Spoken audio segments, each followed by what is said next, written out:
She's weak, she's a ruptured knee ligament, broken collarbone, gashes in her arm and leg, a single shoe, survived an air crash, finished her sweets and can't find her glasses. She's in a real state at this point. Well, in one article I read, it sounded like she was having some conflicting feelings with her knowledge. Because apparently some of the animals like monkeys and brock deer got kind of close and were surprisingly tame, which gave her the hope that there might be a settlement nearby because they seemed almost used to humans or had never encountered them at all. But then she would see trees in the river, which usually meant it wasn't a well-travelled river, which would knock her confidence and hope a little bit. She said she tried to block those thoughts out. She gets into the river because not only for the above reasons, but it was actually safer for her to get into the river than stay out of it. Juliane is now floating down the river with caiman crocodiles and piranha. But this isn't her first Amazon rodeo, and she knows that the piranha weren't really a problem. What?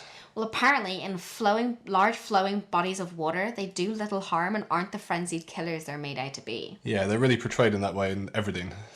Well, caiman crocodiles did concern her a little bit, but she discovered that as she floated down the river, they would initially take to the water curious, but then swim away from her. She said she could feel them scurrying underneath her at times. Oof. While she floated down the river, she said she felt like it was all so surreal, and that she was in a parallel universe. A day or two later, she saw a boat and thought it was a mirage or hallucination until she touched it. According to Juliane, when she touched it and realised it was real, a huge surge of adrenaline shot right through her. She stood up and looked just past the boat to find a little pathway leading to a tiny shack with palm tree leaves for a roof. She found a motor there and a litre of gasoline covered with a plastic tarp. Oh, wow. Any sign of civilization then would have been overwhelming at that point. Yeah. Well, now you're not going to go through the Amazon jungle with gashes in your limbs, expecting them not to be the new maggot nursery. And Juliane was no different. The gash in her arm was filled with maggots, which she knew had to be removed. Having seen her dad do this to her dog when she was a child for the same reason, and apparently it was even the same fly, Juliane took the gasoline and tried to smother and drown them, but found, whilst in the drowning panic, they tried to bury themselves deeper into her arm. Ooh. So she broke a ring that she was wearing and had to dig them out using the two halves. When that didn't work, she used a stick, and when that didn't work, she used her fingers. She picked out 35 maggots. Whoa. I know. Juliane decided to spend the night there for a sheltered rest, but also in the hope that whoever used the shack would come back soon. She actually slept in the sand because the ground was too hard, but retreated back under the shelter the next morning when it started to rain. There were poisonous frogs around that she would try to catch and eat. Apparently, they aren't usually bad enough to kill someone, so she wanted to eat it. But because A, she was so weak, and B, she couldn't see, she's short-sighted and lost her glasses, she wasn't able to catch them. She commented on the documentary that she's thankful she couldn't catch them, because although they usually don't kill a human in normal health, she was weakened, so it was very well it might have killed her. Did she not take the boat? No. On January 3rd, 1972, when she woke up, she decided she didn't want to steal the boat because she's a well-mannered badass and waited for somebody to come by. And they did. That very day. Side note, that shack was apparently a fisherman's shack and was visited about once a month. Oh, that's so lucky. So lucky. Juliane described hearing their voices like hearing the voices of angels. Naturally, they were just as shocked to find her. The search for survivors had been given up 2 days prior. So here was this blonde-haired, fair-skinned, blue-eyed girl in the middle of the rainforest in a battered white dress and one shoe, semi-soaked from floating down the river for the past few days. Imagine their faces when they found her. Well, at first, they apparently thought she was some sort of water goddess who had blonde hair, blue eyes, fair skin, who was half woman, half dolphin. That's tremendous. But when she explained what happened, they immediately connected her with the crash because they'd heard about it on the radio. They took her on a 7-hour canoe ride down the river to a lumbar station.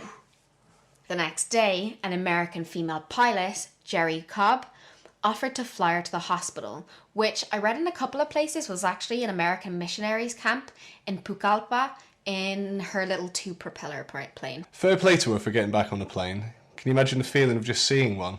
I wouldn't get on it. I mean, the chances of it happening again would be very slim, but the feeling would take over anyone, I'm sure.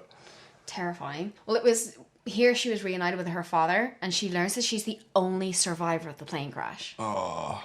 Did they ever find Maria's body or her mother? Yes, they did. They found her mother's body on January 12th, which I will touch on later because it's just tragic. Also, according to something else I read, her father wasn't worried when he first heard about the plane crash because he'd forbidden them from boarding the plane and didn't think that they would ever dare disobey him. She ended up having to give them directions to find the crash site because remember, it had swallowed the plane whole. And the wreckage site spanned 5.8 square miles. And when they initially looked for her, it was the largest rescue operation by land or by air in Peruvian history. That's some pretty dense jungle. Wow. What happened when she got back? Her fame exploded. Naturally, it was a media frenzy. She gave an interview that month in Stern magazine. Her father had sold the rights to it. Getting an interview was so exclusive that allegedly a journalist even posed as a nurse to get an interview. The world could not get enough of her story. People all over the world were writing her letters, and she just couldn't understand why people would bother to write to her. Did she just continue life like normal? Well, by March, she was back in school. Her plan was to study for 2 years for a German university entrance exam. She loved being back in school and having her friends and routine again. She needed that routine. She'd lost her mother and her world had been turned upside down. But she was still being hounded by the media. I thought it was dogs hunting me, she said.